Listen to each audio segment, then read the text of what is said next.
I'm John Bone from Rock History Music. Every now and then I'll find an artist, well in this case it wasn't me that found it, Amanda Kagan, her publicist, who handles Styx and Collective Soul and a lot of great artists. I've worked with her many times. She sent me this link.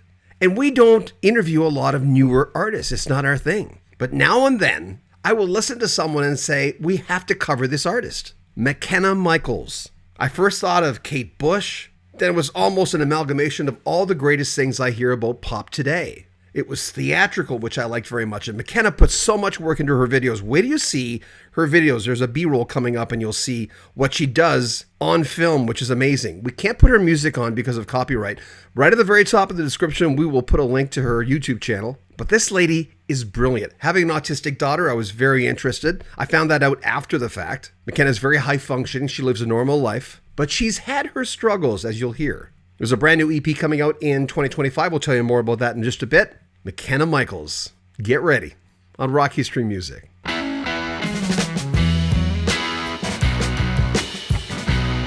Since her 2021 debut EP, Renaissance, Austin-based artist McKenna Michaels has captivated fans worldwide with her soulful melodies and heartfelt lyrics that speak to resilience and personal strength. Her music often draws from her own experiences, including navigating life as an autistic woman and a member of the LGBTQIA+ community, as well as overcoming trauma. Through her work, she hopes to give voice to her story and countless others who have faced similar challenges. Now comes news. In early 2025, Michaels will release her second EP, Revolution, and she recently debuted the first single on all streaming platforms, I Don't Know. It's a reflective breakup anthem about rediscovering self-love and learning to trust again. Michaels is known for her classical opera background and having performed at the Kennedy Center in 2017, and she's gained a devoted fan base. Here's a lady who has toured all over the world and puts a lot into all of her videos. Quite frankly, they're world class. She released her debut LP in 2022, simply titled Enlightenment. It featured the AC hits Broken Like This, Survivor, Running, and Born to Die. And Michaels is no one-trick pony. She's also launched her own series of comic books. She's an avid cosplayer and lover of historical fashion, something that's very evident in her comic books and her music videos. Did you realize you really had to,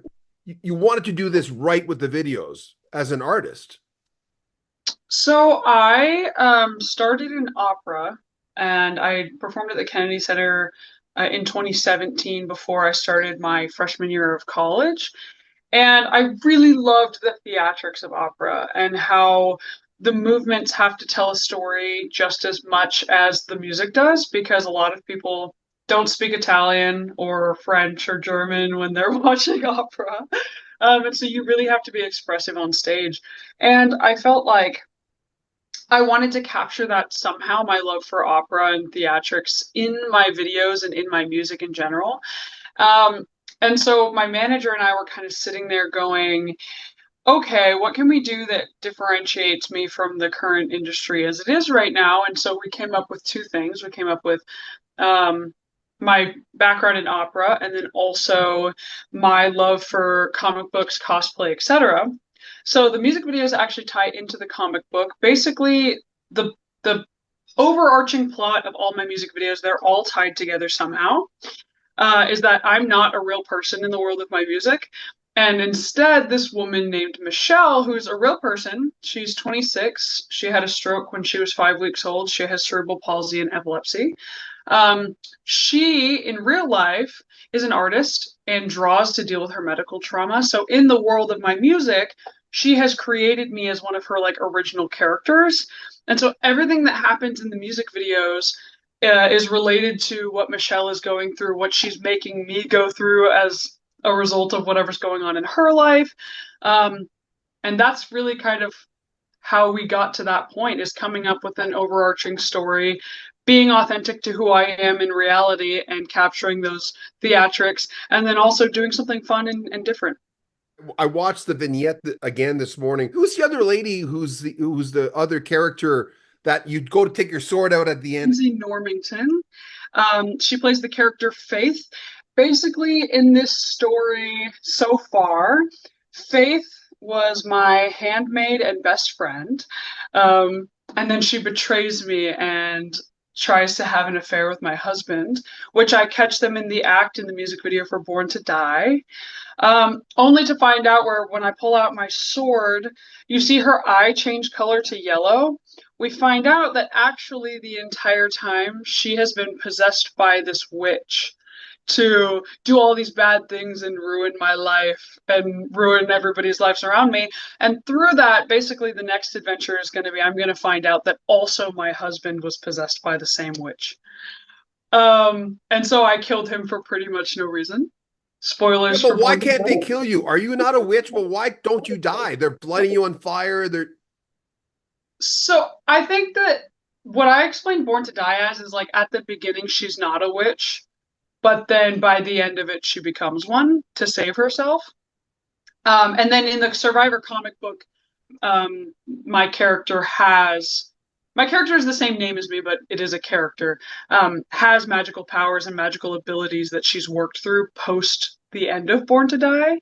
So you'll see some more of that magical witch action in the upcoming EP and the music videos that accompany that. incredibly entertaining, but I can't get over the fact that the production value is so high. I'm going, wow. Yeah. So Nick Peterson is my director. He makes the most out of every budget. He really knows the best people to do the jobs, the best actors, the best staff, the best crew, and they all show up. They do the work and they make the thing look amazing. And also my manager who finances and supports these ideas and also allows me to have creative vision and control as an artist is really amazing. So that's how we get a lot of those high production things is just the best team. You're an actress, girl. Oh, thank you. I mean, you got it. You've got this. I mean, if someone approached you, hey, I want you to be in my film. I would do it probably. I love acting. I think it's so much fun. I've never really thought about it because my sister is an amazing actress, and I kind of always perceived it as like that's her thing, and like if I did it, she would never be weird about it. It's just like in my brain, that's always where I operated from.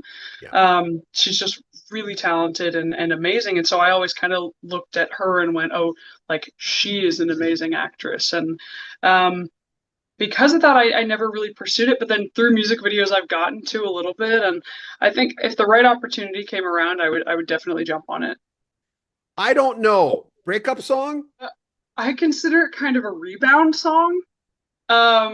Basically, the story behind that is I was going to LA to film a music video. My previous relationship was falling apart and did pretty much as soon as I got to Los Angeles. We weren't together anymore.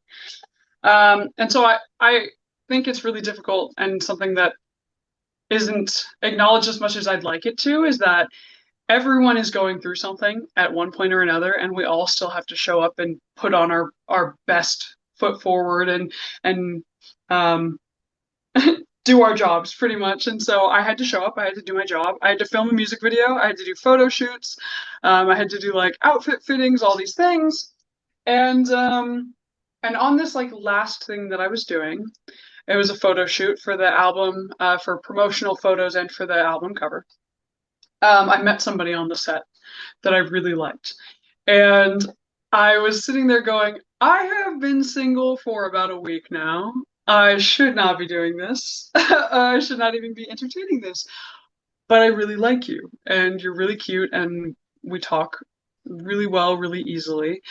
And yeah, 3 years later, that person I met and I are still together. So that's really it's really great. So, but the song I wrote, I literally left the next day on Saturday. I wrote that song not even a few days later because I was sitting there going, oh, I really like this dude. I can't stop thinking about him. And then 2 weeks later, he messaged me, and we had stayed in contact between that. And he messaged me and he's like, I want to come see you, and the rest is history. But that song came out of those in between times of like, is this going to work? Am I making an impulsive decision? Am I doing something crazy? Well, it's so rare to meet someone that where you go bang. I know. So what I really think and my perception on it is it really depends on how processed you are about your previous situation. If you're rebounding somebody because you're trying to make that person jealous, or you're rebounding somebody just because you're scared of being alone, or you're rebounding somebody to like help you grieve and then you're going to discard them, that's the wrong reasons to do it. But if the reason is genuinely, I really am interested in this person, I like who they are, I like what they do, I like the way they treat me, those are all valid reasons to rebound. And I think that's what my friends and my family saw. And so none of them really had anything against it. And they also kind of knew that the relationship with the other guy was on its way out for kind of a while. And I think I did as well, and was dealing with that at the same time. And but also something about having a partner that you connect with is that you can still grieve through that old relationship in a way that's empathetic to where you're currently at. And that's what a healthy dynamic should be. And it shouldn't be this like guilt thing, or, oh, you're not over him and you're whatever. And it's like, it really should be this supportive environment if it's meant to be the right environment for you. So that's my hot take. Something that happens to you when you get on stage.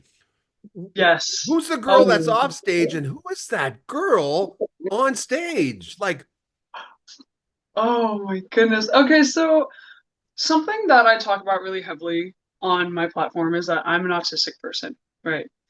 And part of what comes with that is really heavily, especially for someone like me who is able to function in society on their own without massive assistance, which I am um, grateful for. And I like to advocate for people who aren't or don't feel like they can. But something that comes with autism is masking. And masking is basically when you suppress autistic traits, autistic tendencies, and things along those lines to fit in better with society. And what I've gotten really good at on stage is mixing my authenticity with a presentable package for people that don't understand autism. And so basically, I kind of on stage look out there and I try to see everyone, and I try to see how they're feeling, if they're talking to each other, if they're looking at me, if they're dancing along the music, if they're clapping to the music. I pay attention to all those things. And I change very swiftly what I'm doing, how I talk, how I move, depending on their level of engagement with me. The more engaged they are, the more freedom I have to be myself. The less engaged they are, the more energy I have to put into grabbing them. And so that can be really fun, uh, except for if I get too lost in it. And what can happen to autistic people if they mask for too long or too heavily, not just on stage, off stage. I've done it in interpersonal relationships. I've done it at work. I've done it in meetings. I do it at networking events all the time, because I and many autistic people have a need to fit in. We want connection and love from people, but it's hard to get acceptance when they perceive you as different. What can happen with that over a long period of time is high levels of anxiety. A lot of autistic people that have been hyper masking for a long time, and most often it's those who were diagnosed later in life, or not at all until just now. They can get physical illness from suppressing all of that anxiety and basically who they are. And so on stage, it's good sometimes because I can get out a lot of energy and in a lot of bursts and put on a good show and have a good time and smile and have fun with my fans. But a lot of the time afterwards, I have to really wind down and suppress like my own anxieties and everything, and take space to be alone. how did you know you were autistic? So my brother was diagnosed younger, and he and I are very similar, but I think there were a lot of early signs. One of them massively for me was stimming. I had to be stimming. When I was a baby, even, the only way to calm me down was to put me in this vibrating chair, and I would sit there for hours and just flip my hands and my feet. Just like that, for hours. And my parents say to this day I burned out about 4 motors on that thing. Another really early sign was hyperfixations. I had collections from the moment I could process what that was. I was a huge shell collector, a huge rock collector. I had every single Care Bear. They were organized by color. If anybody touched them, I would freak out. If anybody touched my stuff in general, I would get really freaked out. But one of the biggest signs as well was the way that um, when I had tantrums, oftentimes they were not, and sometimes, of course, they were for not getting what I want, but most of the time my tantrums would come from being overwhelmed. And they would come from not being able to communicate what I was feeling, why I was feeling it, but I would just get overwhelmed. And I would get to the point, and my mom was actually telling me the other day, there was a couple of them where I would get to the point where I would almost hurt myself. Um, but growing up, there was this big stigma around, oh, well, girls can't be autistic. Girls aren't Mostly autistic guys. unless The numbers are still mostly guys. yes, they're mostly men. And that's because a lot of the time women are trained based off of the expectation of them in society to make social checklists. I know to look in your eyes. I know to only talk about certain topics. I know to listen for pauses in your speech so that I don't interrupt you. And sometimes I still mess up on that. I know to look for facial cues to see what you're feeling. I know to look for body language to see what you're feeling because I've been trained to do that. But that doesn't mean I understand what someone is feeling. That doesn't mean that I can empathize with them in that same way. It just means I know because of the list that's in my brain, okay, this person is feeling this. Therefore, I have to do this action because that's what I was told to do. And so basically, I got to the pandemic. I had a lot of internalized anxiety because I didn't know that I was autistic. Um, and I basically got to this point where we were in lockdown and I went, oh, I feel better because I'm alone and I don't have to worry about what everyone else is feeling all the time or doing what everyone else wants me to do. I just get to be alone in the quiet, in the peace, and focus on my Animal Crossing island and my music. And that's when I started discussing it with my therapist and going, I feel like there's something that I need to explore here. And I mentioned that my brother was autistic, and he was I had been with him for a while at that point, and he was like, well, that's interesting now that you mentioned that. You've definitely been someone who's mostly like you stim very often. Your anxiety is generally based around social situations or predicaments. Let's explore this, and we have determined that that is the best possible thing that I could be, and that I am. And it's honestly saved my life and changed my life because it's given me the ability to have coping mechanisms. I have a really good team that advocates for the way that my brain works. I'm in an environment where, because I'm a musician, I have a little bit more control over my schedule in some ways, and can take a little bit of time if I need it to get less overwhelmed or not get to the point of having a meltdown, which I also am very open about the fact that those happen and are intense and they're not the same thing as a normal panic attack. And um, so, yeah, the pandemic. You're such an advocate for, I mean, that is a like you got a superpower in this way. I mean, I know that I don't live in your body and I know that but I know what it's like to a certain degree. Yeah, That it's it's simultaneously.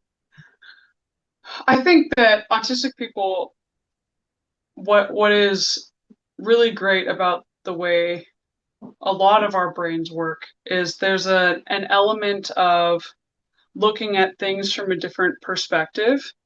And that helps me write a lot. That helps me be able to write because I can look at something and go, okay, well, this is how I hear this music in my brain, and this is how I'm going to express how I feel because I can't really do it otherwise. Yeah. Normally or well, without being very, uh, I don't know how to say that, But direct or blunt or um, aggressive sometimes. Not like yelling, but like just kind of like, I feel this way. This is what's happening, you know? Um, I try really hard to be an advocate because I know that I I am in a fortunate position where I can and am able to express a lot of these things. Um, and that there's a lot of people who feel like they don't have voices. I've had fans come up to me after shows and be like, I am autistic. I didn't realize autistic people could do these things. Or someone who teaches kids with autism who are higher functioning coming up to me and going, that's amazing that you do this. I'm going to use you as an example to show my students that they can do anything because it is possible with the right team, with the right resources, and of course, a lot of therapy. the 18th century fashion obsession, which, by the Mhm. way, is another amazing ingredient in this cavalcade of talent of yours. Tell me how that started. What was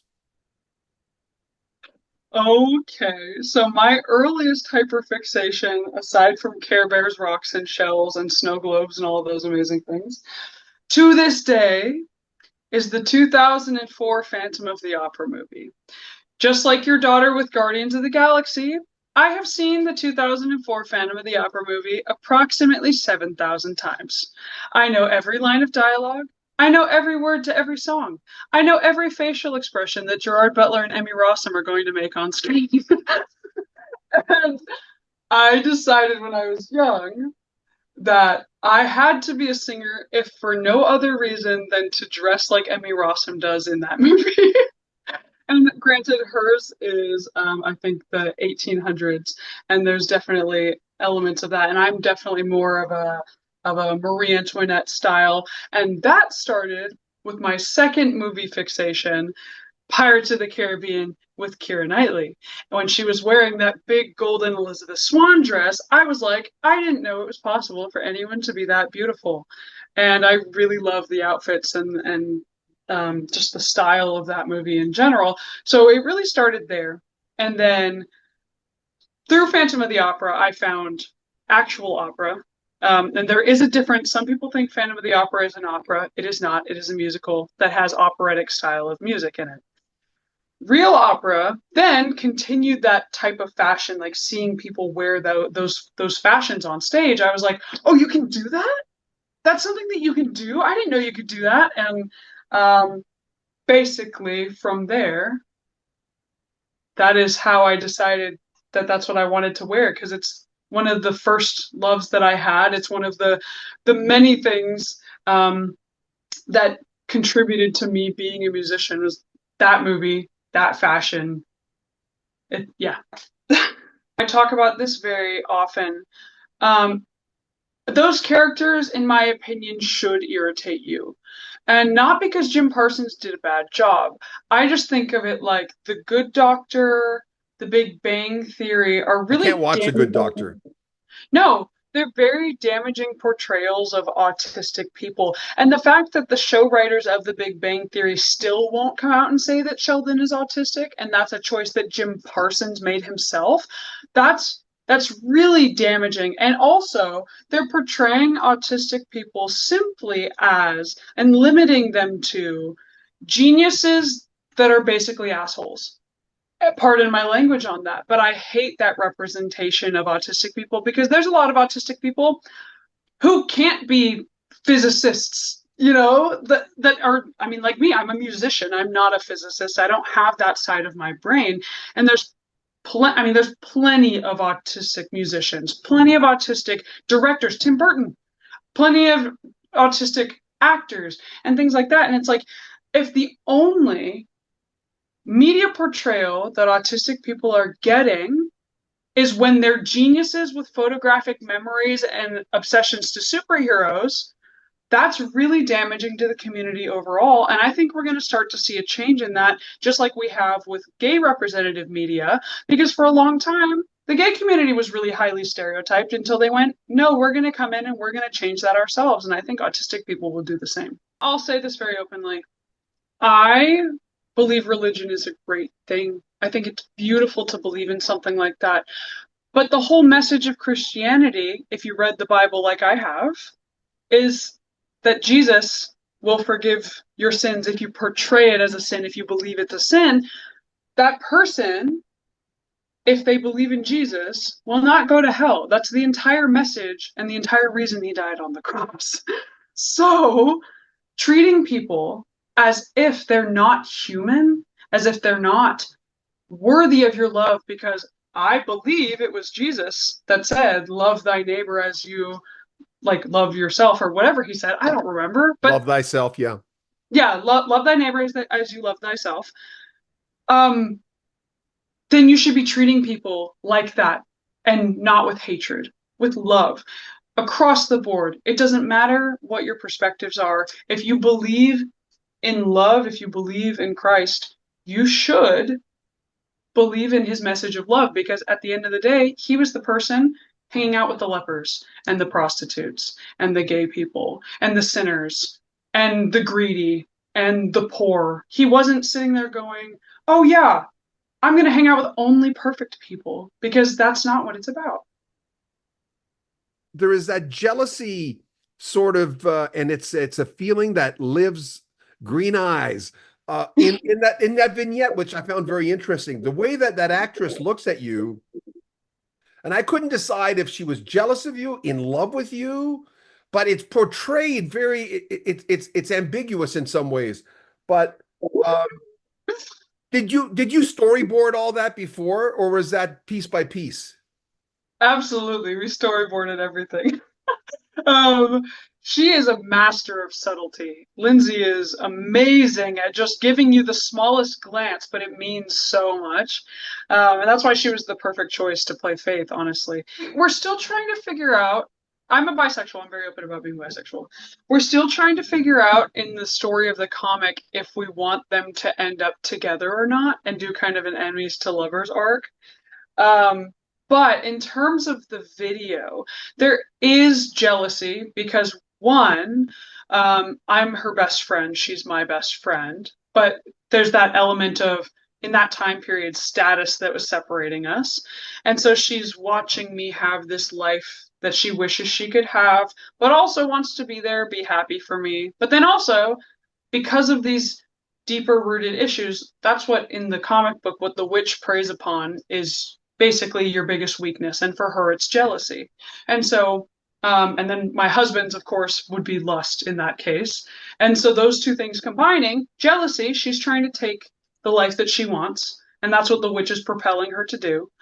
And then my husband, with his lustful whatever, the witch is propelling him to act on that. And she does the same thing with the character Hendrix, who is in the book, where his is greed and power. And so she's propelling him to pursue money and power. And part of his power is he becomes abusive to someone near him that he wasn't previously abusive to. They had a great relationship. And then when his possession began, that's when he came back and he was violent to this person. And it's basically a commentary on how good people can still be capable of bad things. And it's up to us to be able to figure out if having them in our life is beneficial to us, even if they're capable of change, even if they're capable of moving forward. And so that's what's going to be explored with Lindsay's character moving forward is, okay, she's had this jealousy. She's done these actions that have altered the course of my character's life forever. She can never go back. But then in the next music video, a tiny spoiler, she comes back in a capacity that I won't say anything more than that, but she comes back. And there's this potential moving forward for redemption for her. It's just if my character can choose to forgive and let go of the anger that she holds from her life being changed and altered. So yes, her subtlety is well intentioned and well thought out. We'll have more from McKenna Michaels coming up in the next couple of weeks. Remember, her new EP is coming out in 2025. It's called Revelation. There'll be a link at the very top of the description where you can check out her videos. Because of copyright, we never take a chance on putting an artist's music on her videos. If you want to help the channel, there's a PayPal link, mainly because YouTube has been very unstable for creators. That's why a lot of creators are leaving YouTube. So if you can make a donation, that would be great. Join our Patreon. You'll get early access to our videos. There's tons of stuff on McKenna on our Patreon. Or buy a t-shirt at our swag store. There's a link at the very top of the description. Remember, it's very important if you subscribe to click on the bell notification so you won't miss a video. Comment on our videos, share our videos, and like them. I'm John Bowden. This is Rock History Music. Take good care of yourself, and thanks for watching.